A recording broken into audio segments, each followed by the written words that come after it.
befoyda harakatlar qonuni haqida gaplashamiz.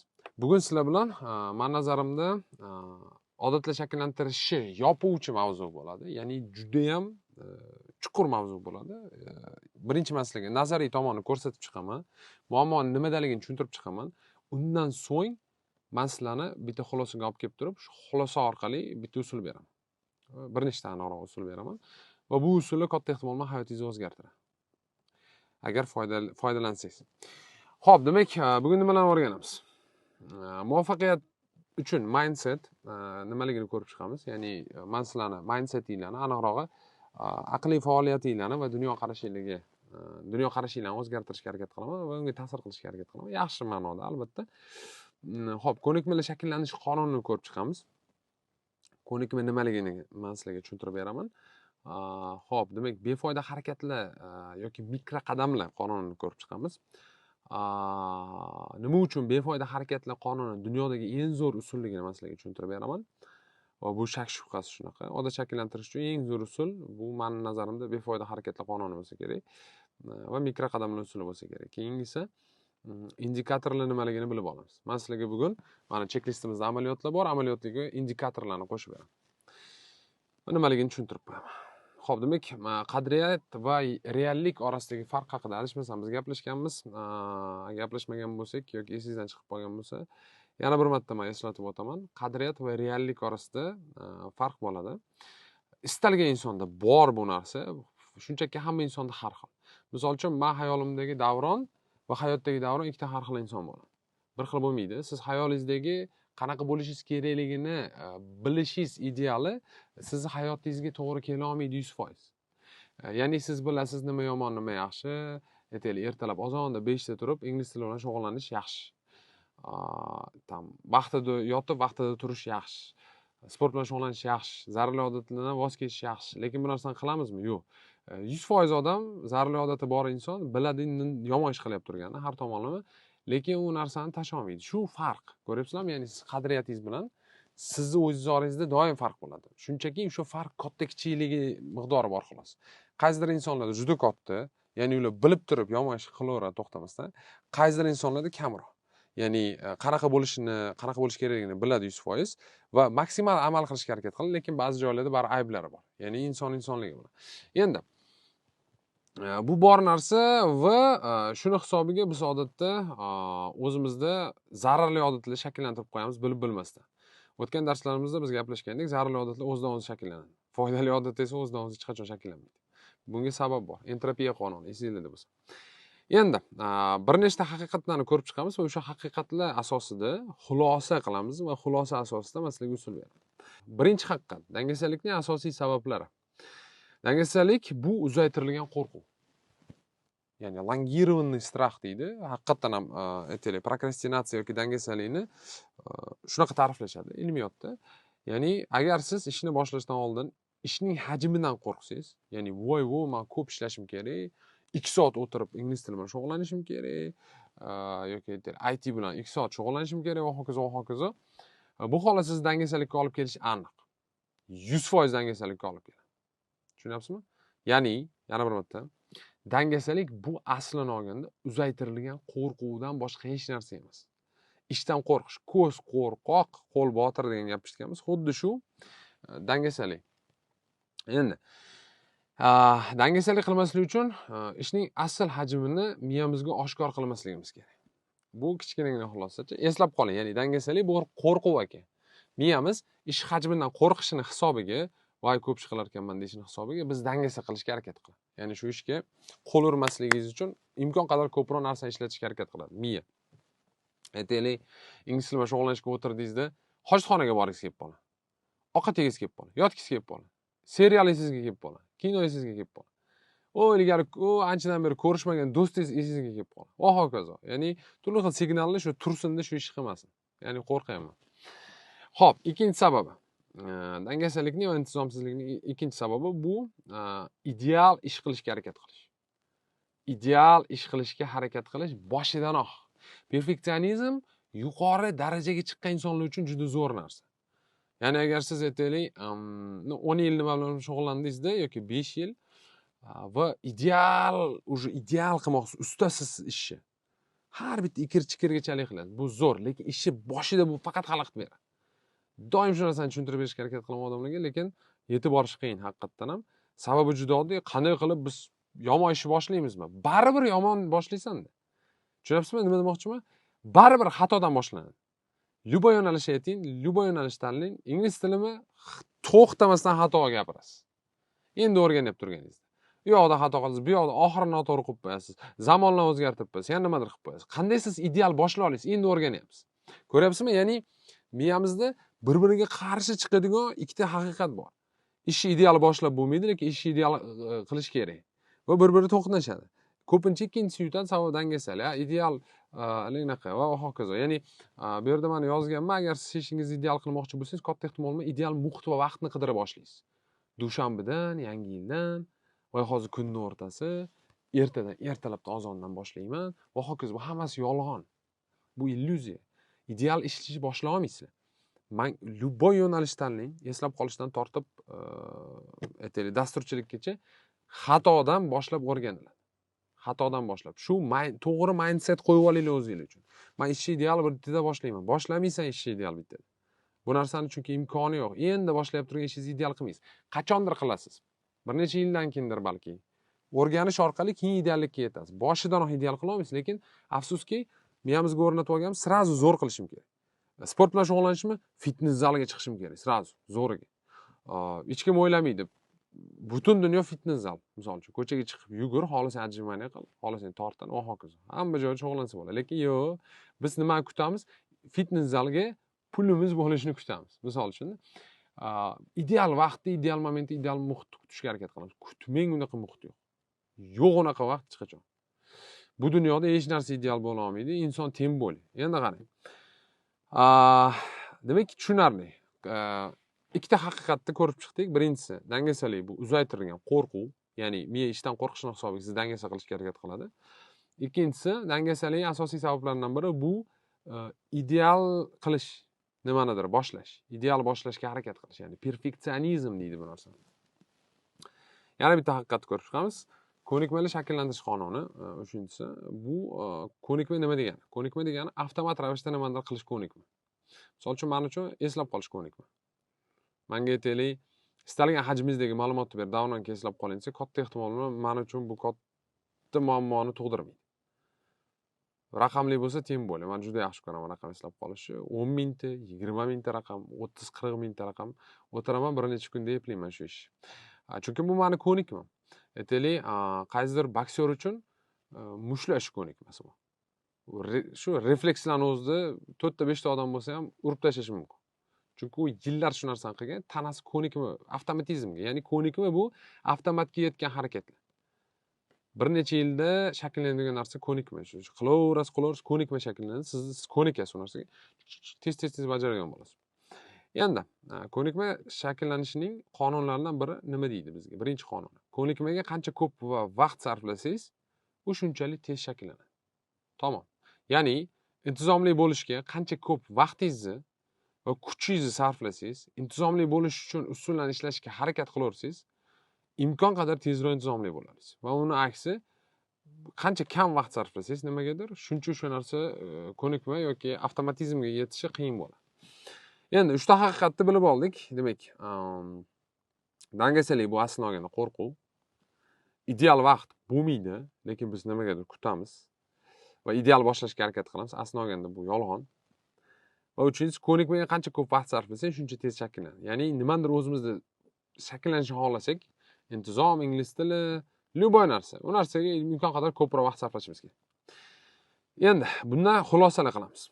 Birinchi xulosa. Demak, miya qo'rqoq bo'lsa va ish qo'rqqani uchun biz dangasa qilsa, biz nima qilishimiz kerak? Ishni miyamiz uchun qo'rqinchli qilmasdan ko'rsatishimiz kerak.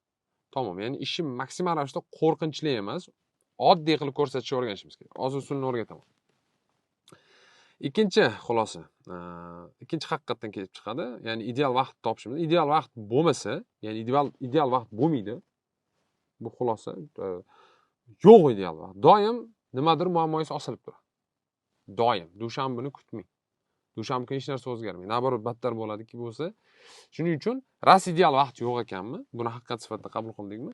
Demak, to'g'ri kelgan vaqtda boshlash kerak. Qachon vaqtingiz bo'lsa, mana hozir band emasmisiz? Boshlang ingliz tili bilan shug'ullanish. Kutmang, dushanbani, yangi yilni kutmang, keyingi haftani, og'ayningiz to'yini va hokazo. Mana bo'shsiz bu, hozir band emassiz, bo'shsiz, vaqtingiz bor, tamom shug'ullaning. 2 soat, 3 soat shart emas, 10 daqiqadan boshlasangiz ham bo'ladi. Ko'ryapsizmi? To есть ideal vaqt yo'qmi? Demak, hozir boshlash kerak. Bu. Любой mana birinchi kelgan bo'sh vaqtda boshlash kerak. Tasavvur qiling, aytaylik, anaqa turibsiz, metro vagonlarning oldida turibsiz. Poyezd o'tyapti, siz chiroyli poyezd kelmaydi u poyezd. Любой bitta vagonga chiqib keting. Eshik ochildimi, imkon paydo bo'ldimi, chiqing vagonga. Ingliz tili kerakmi sizga? Vaqtingiz paydo bo'ldimi, og'ayningiz bilan gaplashmang. Vaqtingiz paydo bo'ldimi, YouTube'ga kirib o'tirmang, ingliz tili bilan shug'ullaning. Shu, to есть vaqtni bo'laklardan foydalanishni o'rganishingiz kerak. O'shanda ideal vaqt qidirmaymiz. Odamlarning muammosi shunda o'zi. To есть birinchi xulosa, miya qo'rqoq bo'lsa, demak miyamizga ish qo'rqinchli qilmasdan ko'rsatishimiz kerak. Ikkinchi xulosa, ideal vaqt yo'qmi? Ha, demak любой bo'sh vaqtdan foydalana bilishimiz kerak. Va uchinchi xulosa nimadan iborat? Ya'ni ko'nikmani shakllanish birinchi qonundan kelib chiqqan xulosa bu. Ko'nikmani shakllantirish uchun imkon qadar ko'proq kuch va vaqt sarflash kerak deyilyapti.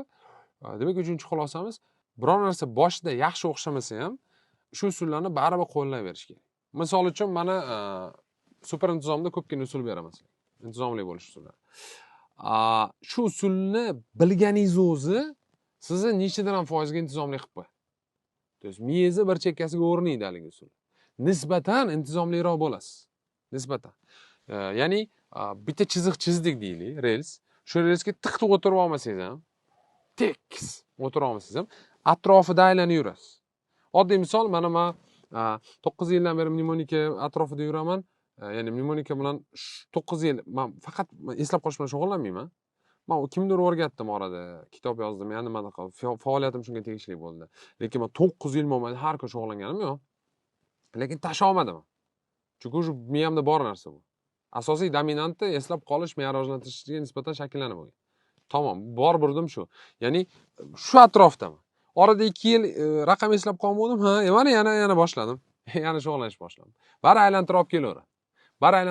Ya'ni shu mana bu usullarni o'rganyapsiz, o'qiyapsiz kursda aytaylik, ko'ryapsiz va hokazo. Shu narsani bilyapsiz, o'ylaysiz, qaytib yana bir marta ko'rasiz, darslarni yana bir marta yozasiz, o'ylaysiz va hokazo. Sizning miyangizda mayda chanklar, kichkina joylar paydo bo'ladi. Shu bilimlar bilan. Va ular sizni уже xatti-harakatingizga ta'sir qilishni boshlaydi. Bitta usul misol uchun ishlamadimi, hech narsa qilmang. Boshqasini ishlating. Ishlamadimi, narigisini ishlating. Aylantirish ishlatib yuring. Bir hafta dam oling, yana ishlatishni boshlang. Va hokazo. Orada tashab qo'ydingiz, hech narsa qilmaydi, ertasi kun yana boshlang. Shunaqa bo'lish kerak. To есть usullarni o'xshaydimi, o'xshamaydimi, agar ishlaydigan bo'lsa, ishlataverish kerak. Tushunyapsizmi? Qanday qilib ishlaydigan usul o'xshamasligi mumkin? Mumkin o'xshamasligi ishlaydigan usul. Ya'ni ishlaydigan usul hammasi ham bittada o'xshamaydi degani. Tushunyapsizmi? Misol uchun, aytaylik, primoy urishni o'rgandingiz, zarba. Bitta odamni yiqitiladim, primoy ursangiz odam yiqiladimi degan savolga ha deysiz, любой. Lekin bu degani jangda hali hammani ham urib yiqita olasiz degani emas. Ayrim joyda u primoyimiz o'xshamay qolishi mumkin. Bu yerda ham xuddi shunaqa. Ishlaydigan narsa holatga qaraydi. Siz bo'lsa nima qiling? Usullarni o'rgandingizmi? To'xtamasdan ishlatavering. Orada charchab qoldingiz, kayfiyatingiz bo'lmadi, tashab qo'ydingiz, yana boshlang, hech narsa qilmang. Buning uchun idealist bo'lmaslik kerak. Ya'ni agar siz perfeksionist bo'lsangiz, men aytgan, men bu sxema bo'yicha, voy yo'q, yana boshlayman, palapartishib ketadi. Nima qilibdi, yo'q bo'lgandan palapartish bo'lgani yaxshi. Umuman ingliz tili bilan shug'ullanmagandan avtobusda yurib turganingizda ingliz tili bilan shug'ullangan yaxshi. Yo'qdan bor formulani siz qo'llanglar doim. Umuman sport zaliga chiqmagandan, uyda ertalab 5 daqiqa shug'ullangan yaxshi. Tushunyapsizmi? Hechdan kech yoki yo'qdan bor va hokazo. Xo'p, endi demak, bir nechta usulni o'rgataman. Shu xulosalardan kelib chiqqan xolos. Xulosani ham bir marta eslatib o'taman. Ishni miyamizga qo'rqinchli qilmasdan ko'rsatishimiz kerak. Ideallikni boshdan olib tashlaylik. Ideal bo'la olmaysizlar, bo'lmaysizlar ham, insonsizlar. Shuning uchun imkoningiz qanaqa bo'lsa, qo'lingizdan nima kelsa shuni qiling. Vaqt paydo bo'ldimi? Shug'ullaning. Ertalab rejim qo'yib oling, ertalab 7 da turib shug'ullanaman. Vaqtingiz borida qiling. Ketib qolsangiz qila olmaysiz, hech narsa qilmay boshqa kun, boshqa joyga, boshqa vaqtda suravering. Hayot shunaqa. Va o'xshamasa ham usullarni qo'llayverish kerak. Davomiy o'xshang. Demak, mikroqadamlar. Mikroqadamlar usuli qanaqa usul? Hozir tushuntiraman. Istalgan qilishingiz kerak bo'lgan harakatning eng kichik bo'lishi mumkin bo'lgan bo'lagini topasiz. O'sha bo'lagini bajarish mumkin bo'lgan harakat shaklida izohlaysiz va bajarasiz. Tamom. Yana bir marta. Istalgan qilishingiz kerak bo'lgan harakatni, mana o'zim so'zim, istalgan qilishingiz kerak bo'lgan harakatni bitta bo'lagini olasiz. O'sha bo'lagini topshiriq sifatida izohlaysiz va bajarasiz. Misol uchun, aytaylik, kitob o'qimoqchisiz. Kitob o'qishga o'zingizni ko'nikma shakllantirmoqchisiz. Eng oddiy, men tavsiya qila oladigan eng super kichkina, super sodda bir aytaylik super dangasalar uchun bo'lgan narsa bu bitta mikroqadamni tanlash. Ya'ni kitob o'qish uchun nima qilish kerak? Birinchi kitob qo'lga olish kerak, to'g'rimi? Men aytaman, bir oy kitob oldingda ko'tarib yur deyman, hech. Hop, o'qing kelmayapti, kitob ko'zingni oldiga tushsin ko'proq. Defaultga kiradi. Odat qilib, sumkangda kitob, oldingda kitob, sumkangda kitob, oldingda kitob. Kimdir so'raydi, qanaqa kitob ekan deydi. Odamlarni uyalib o'qishni boshlaysan. Ya'ni ko'ryapsizmi? Kichkinagina qadam qildingiz xolos. Kitob ko'tarish ish emas o'zi aslida. Lekin shuni o'zi sizni surishni boshlaydi. Bu narsani mikroqadamlar usuli deydi. Ya'ni qadam shunaqa bo'lishi kerakki, uni bajarishga dangasalik qilmasligi. Tamom. Shunaqa bo'lib chiqasizki, kichkina bo'ladi. To есть, haligi o'ta mayda narsa bo'ladi. Demak, kitobni olasizda, qo'lingizga ko'taraverasiz bir oy. Misol uchun checklistni olasiz, mana bu yerga yozasiz. Amaliyotligi kitobni oldimda ko'tarib. Tamom, ertalab ko'tarib chiqib ketasiz, kechqurun kelasiz. Bugun bo'ldi, plan bajardi, plus. Ertasi kuni ham shu. Bo'ldi, bir oy kitobni oldingizga ko'taring, javob beraman.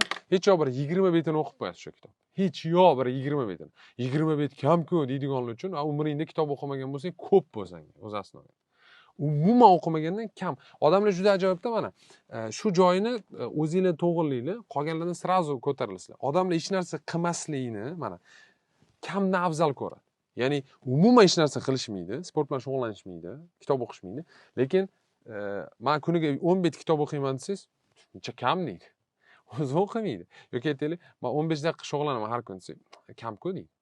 Ko'ryapsizlarmi? Bu miyasida perfeksionizm bor-da bularni. Bular o'ylaydiki, sport bilan shug'ullanish kerak bo'lsa, har kun 2 soatdan shug'ullanish kerak. Kitob o'qish kerak, bir kunda bitta kitob o'qish kerak emas. Os o'rganim dono bo'linadi. O'sha birinchi qadam mini qadamlardan boshlash kerak. To есть, yoki aytaylik, badan tarbiya qilmoqchimisiz? Вообще idealni, вообще zo'r usuli bor badan tarbiya qilish. Mikroqadamlar usuliga binoan kichkina bo'lagini topamiz badan tarbiya. Badan tarbiya nimadan iborat? Aytaylik, отжимание. То есть, yerga qo'lingizni qo'ydingiz, ko'tarildingiz, tushdingiz. Bo'ldi. Hojatxonaga kirishdan oldin bitta отжимание qilaman, hojatxonani anaqasiga ilib qo'ysangiz bo'ladi. Checklistingiz yoki boshqa narsa. Ketyapsiz hojatxonaga по-любому kiradi, любой odam ertalab. Turdingiz. Shuni bitta отжимание qiling, kirib keting. Bo'ldi. Har kun bittadan 2 oydan keyin отжимание qilasiz, keyin 5 ta, 3 ta va hokazo, sekin-sekin. Zato bo'lyapti. Ya'ni jarayon joyidan jiladi. Mikroqadamlar usuli shunaqa. Bu yerda qarang. Boyagi haqiqatimizni inobatga olingan, ya'ni mikro ishdan miya qo'rqmaydi. Mikro ishdan. Uje dangasalikni tug'ilishiga sabab yo'q. Faqat hamma narsani to'g'ri qilinsa bo'ladi. Любой narsaga qo'llasa bo'ladi bu narsa. Aytaylik, har mashinaga chiqqanimda 5 ta ingliz tilidan so'z yodlayman. Avtobusga chiqdingiz, 5 ta ingliz tilidan so'z yodlaysiz. Qayerdagi vaynlarni ko'rganda. Aytaylik, taksiga chiqdingiz, 5 ta ingliz tilidan so'z yodlaysiz. Har bitta televizorga qaraganimga aytaylik bitta so'z yodlayman. Va hokazo. Qanaqadir mikroqadam qilib qo'yingizda, shuni bajarasiz. Xo'p, keyin befoyda harakatlar qonuni. Qaranglar. Bu уже общий konsepsiya, mikroqadamlar usuliga tegishli. Qiladigan harakatlaringizni sizga juda kamda tuyuladigan bo'lsa, ba'zi hollarda bu to'g'ri yo'lda ekanligingizning dalolati bo'lishi mumkin. Ya'ni, boya aytganimdek, 15 daqiqa shug'ullanish foydasi bormi? Yo, Arnold bo'lib ketmaysiz. Точно. Lekin shu 15 daqiqa sizni sportga kirishingizni ta'minlab beradi. Tushunyapsizmi? Odamlar afsuski o'zini professionallarga taqqoslashadi. Bu noto'g'ri narsa. Yangi boshlagan inson professional emas, u novichok. Endi boshlagan. Diletant hali hech narsani bilmaydi, hozir kirib kelyapti. U inson professional. Buni oddiy bitta zo'r anaqasi bor, o'xshatilishi bor, analogiyasi. Men doim aytaman, mana deyman, mana men misol uchun aytaylik, shuncha yildan beri eslab qolish bilan shug'ullanyapman. Ba'zilar aytaylik, kursga qatnashda eslab qolishda 21 kundan keyin yoki 30 kundan kurs tugagandan keyin sanga o'xshab nimaga eslab qolmayapman deydi. Og'a, men 9 yildan beri shug'ullanaman bu narsa. Nima haqida gaplashamiz? Hech qachon siz zalga kirib turib, men nima 300 kilo ko'tara olmayman, fitness yomon ekan deb chiqib ketmaysiz. Siz bilasiz kuchingiz yetmasligini, fizik sezasiz. Mavhum narsaga ham shu narsani panetgan to'g'rilash kerak. To есть 15 daqiqa nima bilan shug'ullangan yaxshimi yoki hech narsa qilmagan yaxshimi? Odamlarga ikkinchisi yaxshi, ko'pchilikka. Ya'ni kam qilaman, bundan ko'ra dushanbani kutamanda, dushanbadan 1-2 soatdan qilaman. To'xta, undan ko'ra kam qil. Ya'ni befoyda harakatlar qonuni nima deydi bizga? Harakating befoyda deb tuyulishi mumkin. Lekin u befoyda degani emas. Har kuni 10 bet kitob o'qish befoyda deb tuyulishi mumkin. Lekin u befoyda degani emas. Kichkina shu bo'laklar sizni zanjirda olib o'tadi. 1-2 oydan keyin qarasangiz, har kun qo'lingizda kitob, har kun o'qiyapsiz. Har kun отжимание qilyapsiz. Har kun nimadir bo'lyapti, boshqa odamlarni o'rni. U narsa kamaymaydi, faqatgina ko'payadi. Qarabsizki, 1 yil o'tdi, bir haftada bitta kitob tugayapti, yarim soat shug'ullanyapsiz. Siz uchun sport ikkinchi nafas bo'lib qoladi. Va hokazo. Yana bitta konsepsiya ajoyib. Qarang, harakatlar muvaffaqiyatli yakunlanishi uchun natija uchun emas, harakat uchun harakat qilish yaxshi. Ya'ni boshida natija uchun emas, ya'ni men kachchok bo'laman deb fitness zalga chiqmang. Fitness zalga chiqish uchun fitness zalga chiqing. Bu yerda ikkita quyonni bitta o'q bilan o'ldirasiz. Qarang. Va o'zingizni bitta muammodan olib qolasiz. Qanaqa muammodan? Fitness zalga chiqmoqchi bo'lsangiz, aytaylik siz vaznni ko'paytirmoqchi yoki kamaytirmoqchisiz. Natija 1 oyda, 2 oyda emas, 6 oyda ham emas, balki 1 yilda ham bilinishi mumkin. Kamida 3 oyda bilinishi mumkin yoki 6 oyda bilinishi mumkin. Va eng qizig'i, fitness natijalari shunaqa narsaki, stagnatsiya degan tushuncha bor. Ya'ni qancha ko'p shug'ullansangiz, shuncha natija kamayib boradi. Birinchi 1 yil 10 kilo yig'sangiz, ikkinchi yilda уже 10 kilo yig'maysiz. Tam 5 yig'asiz misol uchun. Uchinchi 10 yilda, to есть har yili 10 kilo yig'ib 400 kilo bo'lib keta olmaysiz. Tushunamizmi? Qayerdadir ham limit bor. Odam badanining limiti bor. O'sha limitga yetib kelganingizdan keyin tam gram o'zgarish beradi xolos. Shu joyda odamlar nima qiladi? Fitnessga chiqadida, men kachcho bo'laman deydi. Qarasa 3 oy o'tdi, hali badani tayinli o'zgarmadi. Miya nima deydi? Cho'ta nimadan nito deydi yoki qilgisi kelmay qo'yadi odamni, chunki feedback yo'q. Deydi, tashiydi, ketadi. Bu yerda harakat uchun harakat qilsangiz, sizning asosiy maqsadingiz fitnessdan natija olish emas, fitnessga chiqish bo'lishi kerak. Qarang, ya'ni yoki aytaylik, asosiy maqsadingiz kitobni o'qib turib boy bo'lib ketish yoki aqlli bo'lib ketish emas, kitobni o'qish bo'lishi kerak. Ya'ni harakat uchun harakat konsepsiyasini miyangizga qo'yib oling. O'sha narsagina sizni qutqarishi mumkin. Ya'ni istalgan narsani bugundan boshlaydigan odam bo'lib qolasiz. Ishonavering, mana nemis tili bilan shug'ullanish kerak. Germaniyaga borib, qaysidir Goethe universitetida o'qimoqchiman deysiz-da. Hozir boshlaysiz. Odamlar yangi yildan, dushanbadan boshlaysiz, siz bugun boshlaysiz. Hech qanaqa odam bo'lib qoladi. Mana shu narsani miyangizga qo'yib olsangiz bo'ladi. To есть ingliz tili bilan ham, mana ingliz tili bilan aytaylik, birinchi 3 oy ingliz tili bilan shug'ullanish uchun shug'ullaning. IELTS olish uchun emas. IELTSgacha 1,5 yil bor. 1,5 yil natijani olmasdan, o'zingizni qilgan mehnatingizni shu haligi samarasini ko'rmasdan yashash qiyin. Shuning uchun mindsetni birinchi 3 oyga shunaqa qo'yish kerakki, men har kun ingliz tili bilan shug'ullanaman. Tamom, niyat shu bo'lishi kerak. Har kun shug'ullaning ingliz tili bilan, har kuni checklistga plus qo'ying. Bugun ingliz tili bilan shug'ullandingizmi? Bo'ldi, plus. Ertasi kun shug'ullandingiz, plus. Va hokazo. Bo'ldi, pluslar uzilmasin checklistingizda. 3 oydan keyin qarabsizki, ingliz tili bilan shug'ullanmay tura olmaydigan bo'lib qolasiz.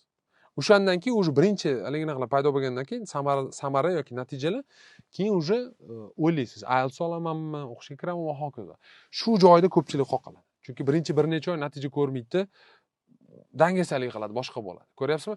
Ya'ni harakat uchun harakat konsepsiyasini miyangizga qo'yib oling, bu sizni qutqaradi, katta ehtimol. Endi indikatorlar nimaligini tushuntirib o'taman. Sizlarga yordam beradi katta ehtimol indikatorlar. Biz checklistimizga indikatorlarni qo'shamiz. Ko'ryapsizki, mana yuqorida mana bu amaliyotlarni yozyapmiz, ya'ni bajarishimiz kerak bo'lgan narsalarni. Endi bitta chiziq ketgan, pastda ham bo'sh joylar bor. Shu pastiga odatda indikatorlar yoziladi. Indikator nima? Shaxsiy samaradorlikda samarangizni kuzatishga yordam beradigan har qanaqa raqam indikator hisoblanadi. Misol uchun, amaliyotda yozilgan, mana har kuni kitob o'qish. Har kuni kitob o'qish. Aytaylik. Hop, o'qidingiz, 5 bet o'qidingiz, plus qo'ydingiz. Pastga indikatorga mana bunaqa ko'rsatkich qo'shib qo'ysangiz bo'ladi. Nech bet kitob o'qidim.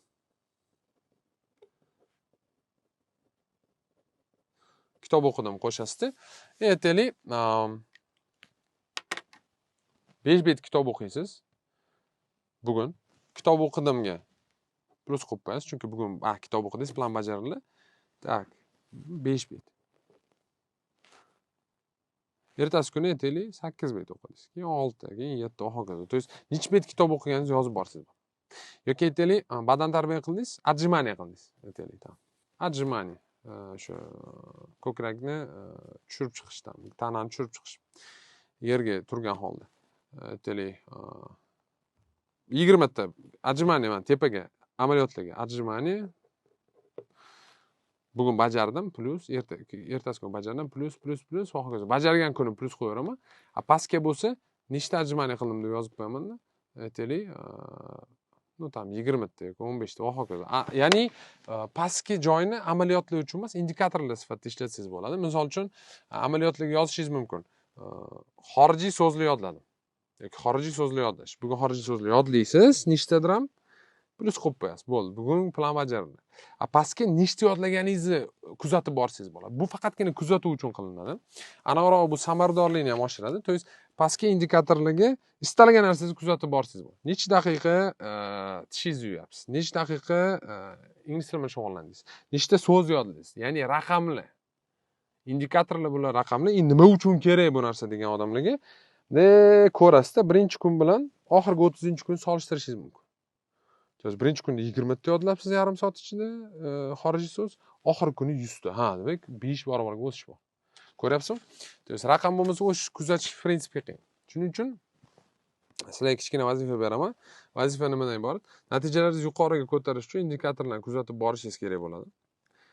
Va vazifa quyidagidan iborat. O'zingiz uchun bitta muhim indikator o'ylab topasiz. Va uni checklist orqali kuzatib borasiz. Tamom. Ya'ni aytaylik отжимание qilish bolalar uchun yoki kitob o'qish. Nech bet kitob o'qiganingizni pastki indikatorlarga 20, 30, 40 va hokazo deb yozasiz. Ya'ni shuni yozib qo'yasiz. Nech bet kitob o'qidim yoki yana qanaqa misollar keltirish mumkin? Aytaylik kilometr, yurgan kilometrlaringiz. Bugun necha kilometr yurdim? Agar Apple Watch yoki boshqa qanaqa device'ingiz bo'lsa qiyin emas bu. Va hokazo mana shu o'zida kuzatib borsiz bo'ladi.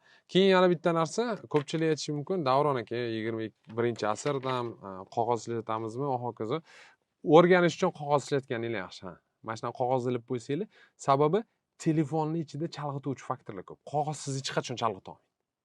Hech qachon men eshitmaganman. Davron aka men qog'ozlarga kuniga 4 soatdan qarayman, nima qilishni bilmayman, chalg'ib ketyapman. Bo'lmaydi bunaqa narsa.